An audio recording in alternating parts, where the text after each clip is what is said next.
বর্তমান সময়ে এই ধরনের ছবিগুলো ফেসবুকে প্রচুর পরিমাণে ট্রেন্ডিংয়ে রয়েছে। আর এগুলো এতটাই রিয়েলিস্টিক যে সহজে কেউ দেখে বুঝতেই পারবে না যে এটা পুরোপুরি একটি এআই দিয়ে জেনারেটেড পিকচার। তো আপনিও চাইলে আপনার নাম দিয়ে বা আপনার প্রিয়জনের নাম দিয়ে কিভাবে এই ধরনের ছবি জেনারেট করবেন সেটাই দেখবো আজকের ভিডিওতে। ভিডিওটি শুরু করার আগে একটি রিকোয়েস্ট, ভিডিওটি ভালো লেগে থাকলে অবশ্যই লাইক কমেন্ট করবেন এবং চ্যানেলটি সাবস্ক্রাইব করে দিয়ে পাশে থাকবেন। তো চলুন আর কথা না বাড়িয়ে ভিডিও শুরু করা যাক।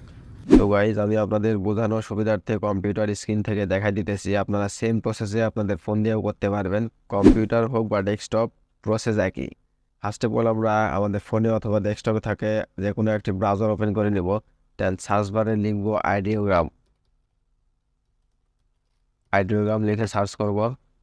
দেন এরকম ইন্টারফেস শো করবে। আমরা এই যে আইডিওগ্রাম প্রথমে যে ওয়েবসাইটটি আসবে এখানে ক্লিক করব। ওয়েবসাইটটা ভিজিট করার পরে আমাদের সামনে এরকম একটি ইন্টারফেস শো করবে। এখানে আমরা গুগল অথবা অ্যাপল আইডি দিয়ে লগ ইন করতে পারবো। তো আপনারা just simply continue with Google এখানে একটি ক্লিক করবেন। ক্লিক করার পরে আপনাদের ফোনে থাকা সকল গুগল অ্যাকাউন্ট এখানে শো করবে। আপনারা যে কোনো একটি গুগল অ্যাকাউন্ট দিয়ে এখানে লগ ইন করে নেবেন। লগ ইন করার পরে এরকম ইন্টারফেস দেখতে পাবো আমরা। তো আমাদের এখানে একটি প্রম্পটের প্রয়োজন হবে আপনাদের দেখানোর জন্য। এখানে আমি অলরেডি একটা প্রম্পট লিখে রেখেছি নোটপ্যাডে। আমি আমার এই ফর্মটা আমার ভিডিও ডিসক্রিপশন বক্সে দিয়ে রাখবো, আপনারা সিম্পলি সেখান থেকে কপি করে নেবেন। এখন কিন্তু সরাসরি ইউটিউবের ডিসক্রিপশন বক্স থেকে যে কোনো টেক্সট কপি করা যায়। তো আমি এখান থেকে এটা কপি করে নিলাম। দেন আবার চলে আসলাম আইডিওগ্রাম ওয়েবসাইটে। দেন এই যে describe what you want to see, এখানে আমরা জাস্ট লেখাটা পেস্ট করে দেব। দেওয়ার পরে তো এখানে এই যে দ্য ওয়ার্ড এরপরে অ্যাপোস্ট্রফের মাঝখানে এখানে একটি নাম দেখতে পাবেন। তো এই নামটা আপনারা এডিট করে আপনাদের নিজেদের নাম বা যাদের নাম দিয়ে আপনারা এই ফটোটা ক্রিয়েট করতে চান ওই ব্যক্তির নাম দিয়ে দিবেন।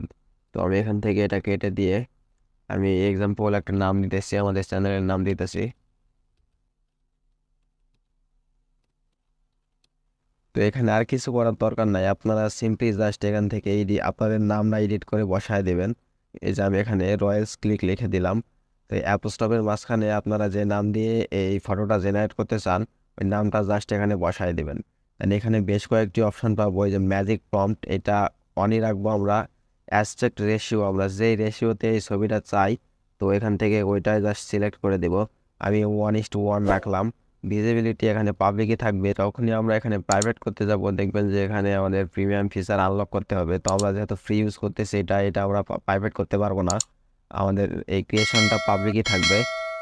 তো আমরা মডেলে এখানে 2.0টা লেটেস্ট 2.0টায় রাখবো। কালার প্যালেটে যাব, এখানে অটো সিলেক্ট করা থাকবে। তো নিচে দেন দেখতে পাবো জেনারেট অপশন। তো আমরা প্রতিটা জেনারেটে আমাদের 2 ক্রেডিট যাবে। তো এটা জেনারেট করার জন্য সিম্পলি জেনারেটে ক্লিক করব। তো এখানে টাইম কাউন্ট হইতেছে, যে ওয়েট, আমি ভিডিওটা ফাস্ট ফরওয়ার্ড করে দিতেছি। তো গাইজ, আমাদের জেনারেশন কমপ্লিট হয়ে যাওয়ার পরে এই যে এখানে আমরা দেখতে পাবো ক্রিয়েশন নামক একটি অপশন, এখানে ক্রিয়েশনের উপরে ক্লিক করব। দেন এখানে আমাদের আইডিওগ্রামে যতগুলো ক্রিয়েশন আছে সবগুলো আমরা এখান থেকে দেখতে পারবো। আমরা রিসেন্টলি যেটা ক্রিয়েট করলাম সেটা হলো এই যে রয়্যালস ক্লিক, এই ডিজাইনটা। এখানে আমাদের ফটোর উপরে আমরা ক্লিক করে এটা ফুল ভিউ দেখতে পারি। তো ফাইনালি কিন্তু আমাদের রেজাল্টটা আমাদের সামনে। তো গাইস, ফটো সেভ করার জন্য আমরা সিম্পলি যে ইমেজটা ডাউনলোড করতে চাই ওটার উপরে ক্লিক করব। দেন এখানে আমরা 3 ডট পাবো, 3 ডটের উপরে ক্লিক করব। বেশ কয়েকটি অপশন পাবো, নিচের দিকে যাবো যে ডাউনলোড অপশন। ডাউনলোড অপশনে যাওয়ার পরে যে জেপিইজি, এটা আমরা ফ্রিতে ডাউনলোড করতে পারবো। তো পিএনজিটা ডাউনলোড করতে পারবো না যেহেতু আমরা ফ্রি ইউজ করতেছি। সিম্পলি জেপিইজি এখানে একটা ক্লিক করব। তো গাইজ, এই যে ডাউনলোড কমপ্লিট। আর যদি আপনারা মনে করেন যে আমরা 4টা ছবি একসাথে ডাউনলোড করব, তো ফটোর কর্নারে বাম কর্নারে যে চেকবক্স পাবেন এটা টিক করে দিলে 4টায় সিলেক্ট হয়ে যাবে। চেকবক্সটা টিক করে দেওয়ার পরে ডাউনলোড অপশন পাবেন, ডাউনলোড অপশনে ক্লিক করলে ডাউনলোডটা শুরু হয়ে যাবে। তবে আপনারা যখন 4টা পিকচার একসাথে ডাউনলোড করবেন এই 4টা কিন্তু একটা জিপ ফাইলে কনভার্ট হয়ে ডাউনলোড হবে।